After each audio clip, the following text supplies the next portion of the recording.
Le verset 1 dit, Jésus dit ceci à ses disciples, monsieur le journaliste, que votre cœur ne se trouble point. Croyez en Dieu et croyez en moi. Deux personnes distinctes. Si tu lisais le verset 1, tu ne pouvais jamais appeler Jésus Dieu au verset 9. Croyez en Dieu et croyez en moi. Il y a plusieurs places dans la demeure de mon Père. Si cela n'y était pas, je ne vous l'aurais pas, je vous l'aurais dit. Maintenant, je m'en vais vous préparer une seule place. Et quand je m'en serai allé, je reviendrai vous chercher. Afin que là où je sois, vous y soyez. Et il dit quoi maintenant? Vous en savez le chemin. Pour arriver où? À cette une place. C'est le problème du contexte. Et à cet temps, Philippe dit non, on ne connaît pas le chemin. Montre-nous le chemin. Jésus dit, je suis le chemin, la vérité et la vie. Nul ne va au Père sans passer par moi. Comment peux-tu dire, montre-nous le chemin? Et il dit maintenant, et ce Père, vous le connaissez déjà et vous l'avez vu. En ce temps, ce disciple dit, ah, on l'a vu, mais montre-nous le Père et cela nous suffit. Jésus dit, celui qui m'a vu a vu le Père. Qu'est-ce que ça veut dire? Voir Jésus ne veut pas dire voir Dieu au sens de l'apercevoir. On ne voit pas Dieu. Jésus est la manifestation visible du Dieu invisible. Celui qui voit Jésus, c'est comme il a vu Dieu. Parce que l'ambassadeur de Dieu est là. Celui qui voit l'ambassadeur du Cameroun en France a vu son excellent Paul Biya, le gouvernement camerounais. Mais celui qui le tue n'a pas tué Biya. Il est installé à Yaoundé. Il est installé, c'est une métaphore. Et pour comprendre ça, je donne le verset 4, le verset 28, même chapitre. Et il dit ceci. Vous avez compris de ce que je vous ai dit que je vais au Père, au verset 1. Et il dit, si vous m'aimiez, vous vous réjouirez de ce que je vais au Père. Car le Père est plus grand que moi. Même chapitre, au verset 28. Le Père est plus grand que moi. On appelle ça le superlatif absolu. Il n'a pas dit le Père est comme moi, le Père est grand que moi, plus grand que moi. Ça, c'est le superlatif absolu. Ça, c'est un. Maintenant, vous dites, moi et le Père, nous sommes un. Vous mélangez les versets. C'est ça votre problème. Soyez, n'est-ce pas, cohérent. On va vous répondre aussi de façon cohérente, mon ami Magueli. Lorsque vous prenez Jean chapitre 10, c'est Jean chapitre 10, verset 30. Vous sortez encore, vous nous faites encore saisir le serpent du milieu, alors que la tête peut être morte. Le serpent du désert. Boum, directement. Donc il dit ceci, moi et le Père, nous sommes un. Jean 10, 30. Ça ne commence pas par là. Ça commence à partir du verset 22. C'était la fête des dédicaces, quand toi et moi on a parlé la fois passée, à Noka.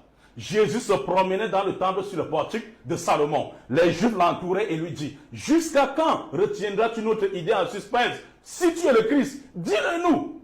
Et s'ils ont dit que si tu es Dieu, dis-le nous, comme vous pensez. Mais si tu es le Christ, l'envoyé, le Messie de Dieu, dis-le nous. Jésus dit, je vous ai déjà dit, mais vous ne croyez pas.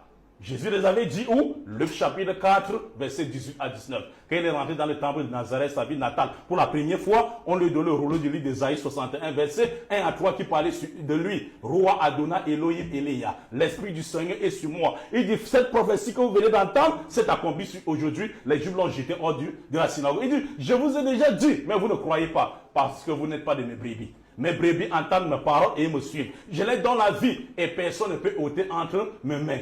Et mon Père qui me les a donné, ces brebis, est plus grand que tous. Et personne ne peut ravir entre les mains de mon Père. Moi et le Père, nous sommes un. Quand il a dit ça, les Juifs, dans leur mauvaise compréhension comme vous, au verset 31, ramassaient de nouveau les cailloux pour les lapider. Jésus dit, je vous ai fait voir beaucoup de bonnes œuvres venant de mon Père. Pour laquelle voulez-vous me lapider? Les Juifs disent, c'est pas pour une bonne œuvre qu'on veut te lapider. C'est parce que toi qui es un homme, tu te fais Dieu. Jésus dit, même si je dis je suis Dieu, n'est-il pas écrit dans votre loi que vous êtes des dieux? Parce que Dieu a appelé beaucoup de gens des dieux. Il y a les anges qui ont été appelés des dieux dans la Bible. Dieu siège dans l'assemblée de Dieu. Somme 82, verset 6. C'est pourquoi l'apôtre Paul dit dans 1 Corinthiens 8, verset 5.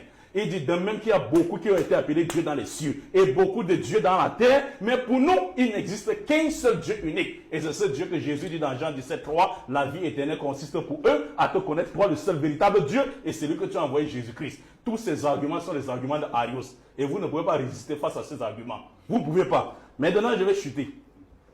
Toujours, docteur Manguele, vous dites l'Esprit Saint. Jésus ne parlait pas de l'Esprit Saint. Si vous dites l'Esprit Saint, vous allez vous contredire de Jean 12, que le téléspectateur a posé. Jean chapitre 16, le verset 12, vous allez vous contredire au verset 7.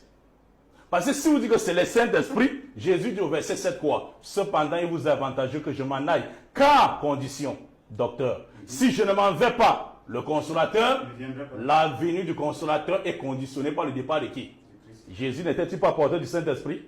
Il était porteur du Saint-Esprit. Si celui qui vient le Saint-Esprit, et Jésus était porteur du Saint-Esprit, quel Saint-Esprit doit venir quand le Saint-Esprit, Jésus va partir?